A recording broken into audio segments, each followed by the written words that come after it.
سلام دوستان، به چنل سایکولوژی تیوی خیلی خوش اومدید. من آرش هستم و قراره که با هم تو این ویدیو از دیدگاه روانشناسی به تحلیل بازی GTA Lost and Damned بپردازیم. GTA Lost and Damned ممکنه که برای خیلیاتون ناآشنا باشه و اون رو بازی نکرده باشید. این قسمت از بازی به عنوان یکی از DLC ها از دو نسخه DLC عنوان اصلی بازی یعنی GTA IV به حساب میاد. اما برخلاف نسخه اصلی ما توی این نسخه از DLC به عنوان نیکو بازی نمی‌کنیم، بلکه با کاراکتری به اسم جانی کلیبیتس سر کار داریم.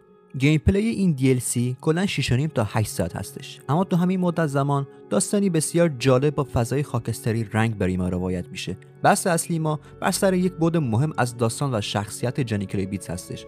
وقتی که مشغول انجام بازی میشیم، قطعاً اولین چیزی که ممکنه مثل بقیه نسخه‌های سری از شخصیت اصلی برداشت کنیم خشونت هستش. خشونت یک بعد مهمه، اما تنها بعد مهم نیست. یکی از مهمترین بعدایی که ما تو هر ویدیو گیمی باید بهش توجه کنیم ارتباطاتی هستش که شخصیت اصلی بازی با بقیه شخصیت‌های بازی داره. جانی کلیبیتس عضو یک کلاب موتورسواری هستش، لاس ام سی. افراد کم و بیش زیادی عضو این کلابن و نحوه ارتباط گرفتن جانی با هر کدوم از اعضای کلاب از جمله لیدر کلاب که شخصی به اسم بیلی هستش مهمه. هر کدوم از این شخصیت‌ها قابلیت تحلیل شدن رو دارن، از جمله خود بیلی که از وقتی که از زندان آزاد میشه با انجام دادن یه سری از کارا بیشتر از هر زمانی شعله خطر رو اطراف کلاب بیشتر و بیشتر میکنه، موضوعی که جانی از همون ابتدای ماجرا بهش آگاه میشه. ارتباط جانی با بیلی و بقیه اعضای کلاب مهمه و نقش زیادی تو روند داستان داره، اما از بین تمام این اعضا فردی وجود داره که ارتباطش با جانی از همه قابل توجه تر هستش و برخلاف نظر بسیاری از افراد که این عنوان رو تجربه کردن، اون بعد از جانی مهمترین کاراکتر بازی به حساب میاد. منظور ما کیه؟ شخصیتی به اسم اشلی باتلر، یک فردی که دچار اعتیاد شدیده و تمام و کمال غرق دراگ شده و این موضوع اختلال بسیار بزرگی تو زندگیش به وجود آورده. حالا چرا چنین فردی باید نقش مهمی داشته باشه؟ به علت اینکه اشلی که خودش عضو لاس ام سی هستش روزگاری با جانی تو رابطه بوده، چیزی که ظاهر بازی به ما نشون میده و ما از دیالوگا متوجه میشیم جانی و اشلی دیگه با هم ارتباط عاطفی ندارن و از هم جدا شدن، اما خود روند بازی این موضوع رو قابل توجه تر میکنه. جانی برخلاف ظاهر سرد و خشنی که داره، چیزی که از وجودش میچکه فقط خشم یا خشونت نیست، بلکه نوعی کلافگی هستش و این کلافگی بیشتر از مسائل و اتفاقات خود کلاب در مورد ارتباط و حسیه که خودش به اشلی داره. چرا؟ به خاطر اینکه جانی هنوز هم تو وجودش عاشق اشلیه و غرق شدن اون تو دراگ چیزیه که مدام داره وجود جانی رو میسوزونه. سر همین موضوع جانی مدام تو بخشای مختلف از بازی عواقب دراگ رو برای اشلی یادآوری میکنه و ازش مدام میخواد که خودش رو از دهن این هیولا بکشه بیرون. برای جانی شیرین ترین مکانی که وجود داره رویاهاشه، چون رویا تنها جاییه که اشلی کاملا پاک و سوبر هستش. حالا خود اشلی تو این جایگاه دقیقاً چه احساساتی نسبت به جانی داره؟ تو ظاهر و تو کلام اشلی مدام به جانی ابراز علاقه میکنه، اما این ابراز علاقه ها هیچ کدومش ماهیت حقیقی ندارن، چون اشلی اون قدری غرق دراگ شده که کل دنیا و هر آنچه که درونش هست و وسیله به رسیدن به مواد میدونه. تو این موقعیت اشلی جانی رو نه به عنوان یک عاشق، نه به عنوان یک فرد نزدیک، نه به عنوان یک دوست، حتی نه به عنوان یک انسان میبینه. اشلی جانی رو یک وسیله میدونه، یک آدمی که احساساتش پل خوبی برای رسیدن به هدفهایی که داره، پس برای سوء استفاده کردن گزینه محشریه. حالا آیا خود جانی واقعا از هیچ کدوم این قضایا خبر نداره و نمیدونه؟ چرا؟ اتفاقا بهتر از هر کسی این موضوع رو میدونه، اما بزرگترین ترس جانی اتفاقا همینه، از اینکه با قبول کردن و پذیرفتن بخواد تمونده امیدی رو هم که نسبت به اشلی داشته و داره بسوزونه و با واقعیت رو برو بشه. در روانشناسی اگزیستانسیالیسم بحث تعارض میان فردی، صمیمیت و سکشوالیتی به شکل جالبی مطرح شده. اگزیستانسیالیسم معتقده که صمیمیت و ارتباط نزدیک با دیگر افراد بخشی جدا نشدنی از آدمه. ایدئالی که اگزیستانسیالیست‌ها از این موضوع دارن رو میشه تو کتاب مارتین بوبر دید که با عنوان I and You مطرح شده. صمیمیت یعنی اینکه دو آدم بخوان مهمترین جنبه‌ها و پایه‌ها از شخصیت‌ها که تو زندگی خودشون دارن با طرف مقابل به اشتراک بذارن، اما این موضوع فقط تو ظاهر و ایده هستش و تو عمل داستان متفاوته. یعنی چی؟ یعنی که خیلی از افراد و آدما اصلا دوست ندارن که طرف مقابلشون یه انسان واقعی باشه. در اینجا ما باید دو تا مفهوم رو به اسم سابجکت و آبجکت تعریف کنیم.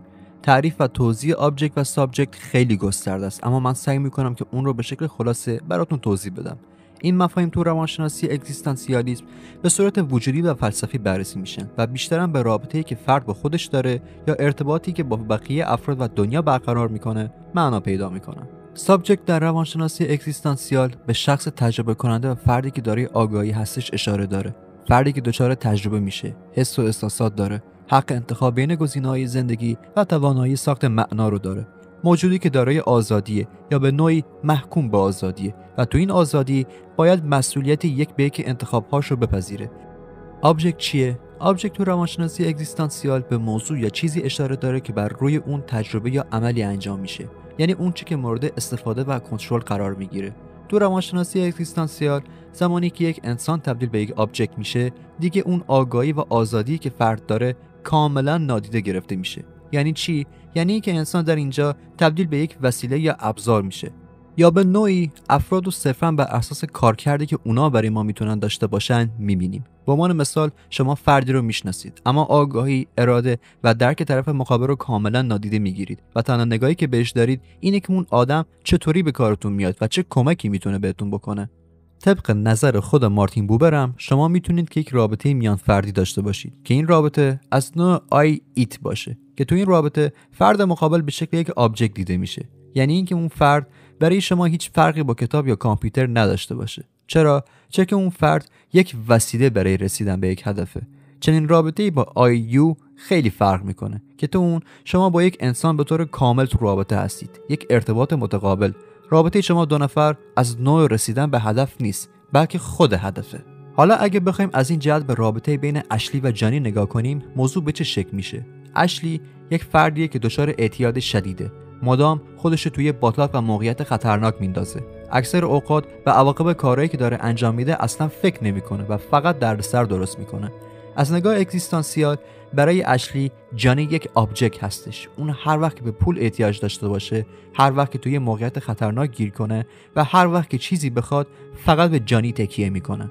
نه به خاطر اینکه جانی رو دوست داره، بلکه جانی براش یک آبجکته، یک وسیله است، یک ابزاره، نه یک انسانی که دچار آزادی، مسئولیت و یا هدفه. جانی احساسات داره، اما اشلی از احساسات جانی برای محبت واقعی استفاده نمیکنه، بلکه برای تامین پول دراگ و خواسته‌های خودشه. در واقع اشلی جانی رو از مقام یک انسان به مقام یک پناهگاه موقتی پایین آورده و این اتفاقی هستش که مدام در جریان بازی رخ میده. آخر بازی زمانی که همه مسائل مرتبط با کلاب به خاطر اتفاقاتی که پیش اومده تموم شده، جانی برای آخرین بار با اشلی تماس میگیره. کلافگی و خستگی جانی به جنون میرسه و وقتی که متوجه شد اشلی قرار نیست اون رو با وجود تمام کارهایی که براش انجام داده به دراگ ترجیح بده، تصمیم میگیره که مسیرش رو از اون جدا کنه. چیزی که پایان بازی به ما گفت اینه که جانی برای همیشه اشلی رو گذاشته کنار و تصمیم داره که مسیر جدیدی رو شروع کنه.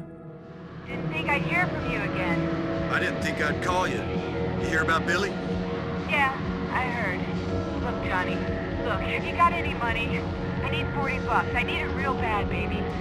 Not this time. You can kill yourself on your own. Goodbye, Ash. وقتی که GTA V عرضه شد و ما برای اولین بار با تروور آشنا شدیم، اونجا یکی از عجیب‌ترین صحنه‌ها رو دیدیم. جانی کلی بیس در GTA V حضور داشت، اما فرقی زمین تا آسمون بود. هیچ خبری از اون شخصیت GTA IV نبودش. ما تو این نقطه متوجه میشیم که جانی نه تنها زندگی جدیدی رو شروع نکرد، بلکه حتی نتونست اشلی رو ترک کنه و بازم به اون برگشت. اشلی هم نه تنها دراگ رو ترک نکرد، بلکه آخر سر کار خودش رو کرد و جانی رو به دهن این هیولا انداخت. نه تنها به لحاظ جسمی، بلکه حتی به لحاظ شخصیتی اون به قدری ضعیف شده بود که برای خیلی از افرادی که عاشق سری نسخه‌های GTA بودن، چنین اتفاقی اصلا باور کردنی نبود. اما این تنها اتفاق باور نکردنی نبودش. تقترین اتفاق زمانی بودش که جانی فهمید اشلی داره با تروور به اون خیانت میکنه، اما برخلاف تهدیدهایی که جانی میکنه، به خاطر مواد و اشلی دیگه اون آدم سابق نیستش که برای بقیه ترسناک باشه. تو این نقطه به راحت ترین و تحقیر آمیزترین شکل ممکن تروور جانی کلی بیتسو میکشه. اشلی که تو نسخه DLC تماما غرق دراگ بود و جانی رو به چشم یک ابزار میدید، تو نسخه وی برای اولین بار تو زندگیش این احساس درونش جریان پیدا کرد که تو دنیایی که درونش زندگی میکنه یک نفر بود که میتونست براش از دراگ دوست داشتنی تر باشه. اما زمانی به این موضوع پی برد که جنازه بیجون جانی کلی بیتس جلوش افتاده بود.